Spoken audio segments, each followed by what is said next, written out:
JSW energy power రంగంలో game changer అంటారా? లేక ఇప్పుడు కొనడం రిస్క్ అవుతుందా? జూలై 2025 మార్కెట్ అవుట్లుక్తో ఇప్పుడు చూద్దాం.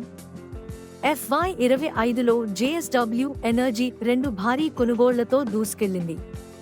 16,084 కోట్ల రూపాయలు వెచ్చించి 3,600 మెగావాట్ కేస్కే మహాందీ థర్మల్ ప్లాంట్ను టేకోవర్ చేసింది.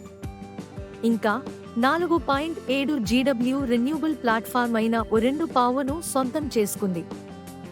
FY25లో 3.6 జీడబ్ల్యూ చరిత్రాత్మక స్థాయిలో కెపాసిటీ యాడ్ చేసి టోటల్ 12,212 మెగావాట్కి చేరింది.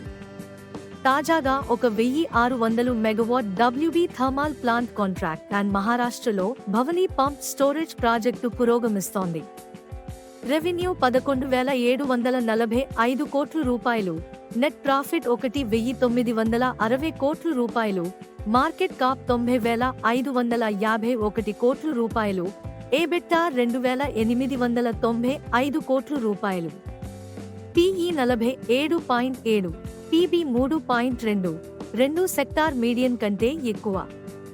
రో సెక్టర్ యావరేజ్ 15 నుండి 18%. అయితే స్టాక్ ప్రస్తుతం ఇంట్రిన్సిక్ వాల్యూ కంటే 576% ప్రీమియంలో ట్రేడ్ అవుతోంది. అంటే బాగా ఓవర్ వాల్యూడ్. షేర్ ప్రైస్ ₹518.10, 52 వారాల హై ₹804.90.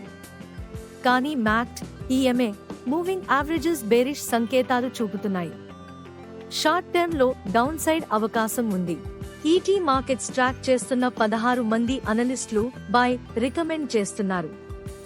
రెవెన్యూ 32.5% కోక్యూ పెరిగింది. కానీ హెవీ డెప్ట్ అండ్ వాల్యుయేషన్ పీక్స్ లో ఉన్నాయి. లాంగ్ టర్మ్ లో మల్టీ బ్యాగర్ అయ్యే అవకాశం ఉంది. కానీ ఇప్పుడే ఎంటర్ అవ్వాలంటే టెక్నికల్స్, వాల్యుయేషన్ ఓవర్ హీట్ అయినట్టు సూచిస్తున్నాయి. జేఎస్డబ్ల్యూ ఎనర్జీ రెన్యూబుల్స్ లో లీడర్ అవుతోంది.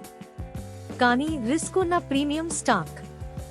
శాంతిగా వెయిట్ చేయగలిగే పెట్టుబడిదారులకు మాత్రమే సరైన ఎంపిక.